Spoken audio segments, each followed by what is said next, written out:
Ada 3 masalah besar di Eropa saat ini di dalam melihat perang di Ukraina. Memahami ketiga masalah tersebut akan membuka mata kita akan perang ini bisa meluas secara militer atau perang ini akan membuat dunia menjadi masuk dalam Great Depression atau hanya terhenti menjadi New Colder War Jilid 2. Kita akan membahas dengan komprehensif di mana video kali ini didukung oleh Santara, perusahaan urun dana pertama dan terbesar di Indonesia, di mana Anda para UKM jika ingin memperoleh dana dengan melepas bagian saham Anda dibagikan kepada investor, urun dana adalah salah satu pilihan terbaik. Santara saat ini juga bekerja sama dengan IDX. Bagi Anda yang ingin IPO, tercepat adalah dengan mendaftarkan perusahaan Anda melalui listing terlebih dahulu menjadi penerbit di Santara, kemudian fasilitas karpet merah melantai di bursa IDX kurang dari 1 tahun tersedia untuk Anda. Sahabat, silahkan daftar perusahaan Anda di santara.co.id. Kita kembali ke topik pembicaraan 3 masalah Uni Eropa. Diawali dengan melihat Indonesia. Indonesia memang jauh dari tempat perang Ukraina. Indonesia kalau membaca komen berita nasional, tidak ada satupun yang membahas geopolitik Indonesia terhadap dunia. Seakan perang Ukraina-Rusia hanya perang di timur Eropa dengan 2 tokoh. Zelensky di sisi barat dipuja sebagai pahlawan dan pemuja timur yang kebanyakan negara yang diinvasi Amerika dan diinvasi Eropa Barat memuja Putin sebagai superhero melawan ekspansi Thanos untuk mencaplok Ukraina dengan soft power, yaitu join NATO. Rusia melawan NATO.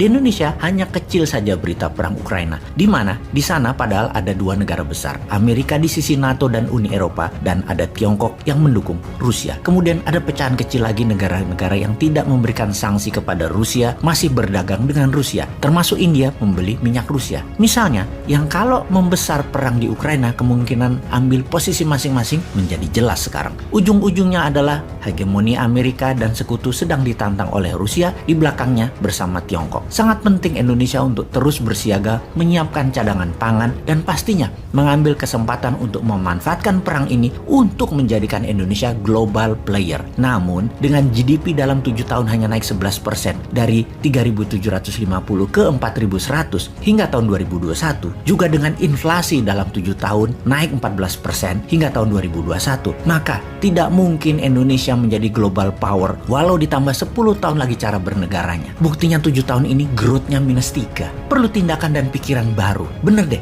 ini semua harus kita sadari apa yang harus negara lakukan ke depannya segera.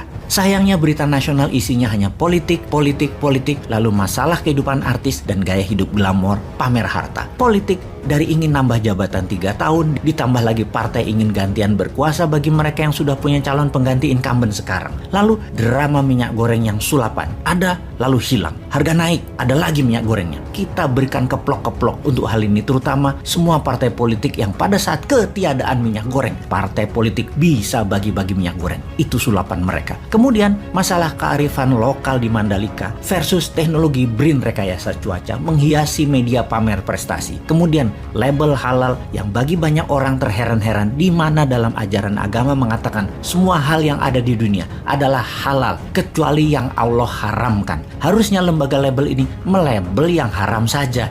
Malah semua harus ada label halal. Iki opo sih uteke cuan. Wis kita ke Eropa wae. Pertama, kita harus memahami solidaritas Eropa bukan hal yang bisa kita garansi. Banyak retorika politik bukan hanya di Indonesia loh, tapi di Eropa sangat kental dengan narasi politik, lain di hati, lain di bibir, lain di tindakan. Itu ciri politik. Namun, yang penting adalah bagaimana Anda walk the talk, mengerjakan apa yang Anda katakan. Untuk hal ini, Eropa terbagi-bagi. Negara Eropa Barat seperti Perancis, Italia, Belanda, dan Jerman misalnya, mereka negara kaya, negara berpengaruh, dan mereka mengendalikan kekuatan Uni Eropa di pusat kekuatan Uni Eropa di Brussel, Belgia. Di sisi lain, negara Eropa Timur seperti Polandia, negara-negara Baltik, secara ekonomi mereka masuk negara menengah dan mereka anggota baru di Uni Eropa. Peran mereka lebih ke peran pasar produk barat dan pendukung di Uni Eropa di Brussel. Dan apa peran mereka di konflik Ukraina? Pihak Eropa Barat hanya modalnya narasi politik biar dilihat publik dan dunia mereka mendukung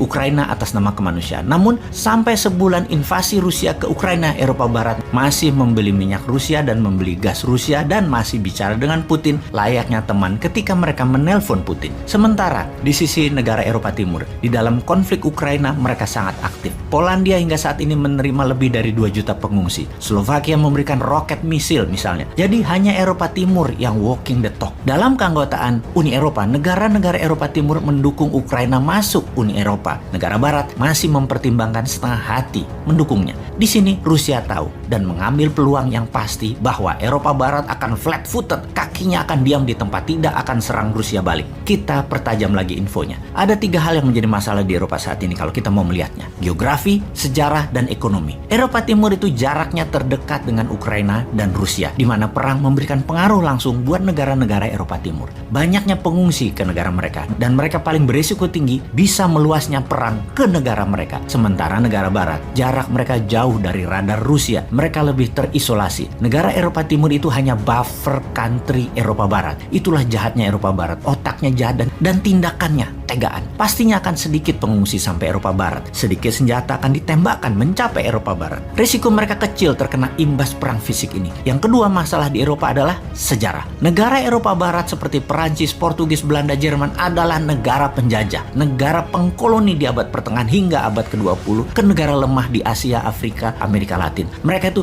biasanya menginvasi, bukan negara yang diinvasi. Negara Eropa Timur punya sejarah berbeda. Mereka diserang oleh Nazi. Sebagian dari mereka adalah bagian dari Uni Soviet yang bisa dikatakan dikendalikan dan dijajahlah dalam bentuk lain oleh Uni Soviet. Jadi secara hati, negara dan warga Eropa Timur lebih memahami apa yang terjadi pada warga Ukraina saat ini. Karena itu mereka memberikan tangan membantu, memberikan rumah dan tanah mereka ke warga Ukraina. Alasan ketiga adalah masalah ekonomi. Dapat dipastikan Eropa Barat mengutamakan keuntungan uang daripada prinsipal atas nama kemanusiaan negara lain. Negara mereka aja dulu. Eropa Barat masih membeli gas Rusia, masih mengambil produk Rusia dan masih menarget pasar Rusia. Macron Perancis misalnya atau Olaf Scholz-nya Jerman. Eropa Barat aslinya tetap ingin mereka bisa membuli negara Eropa Timur gandengan tangan dengan Rusia dan Tiongkok atas nama keuntungan ekonomi negara mereka. Eropa Barat saat ini tidak dalam ancaman militer langsung Rusia. Rusia hanya ingin Ukraina. Karena itu Eropa Barat tetap ingin kue masa depan bersama Rusia dan Tiongkok juga atas pasar Eropa Timur tersebut. Sementara Eropa Timur seperti Lituania berani menentang Tiongkok baru-baru ini yang menganggap Tiongkok main 2 kaki di konflik Ukraina dan Dracula ekonomi di mana semua negara Baltik mendukung pernyataan Lituania tersebut. Lalu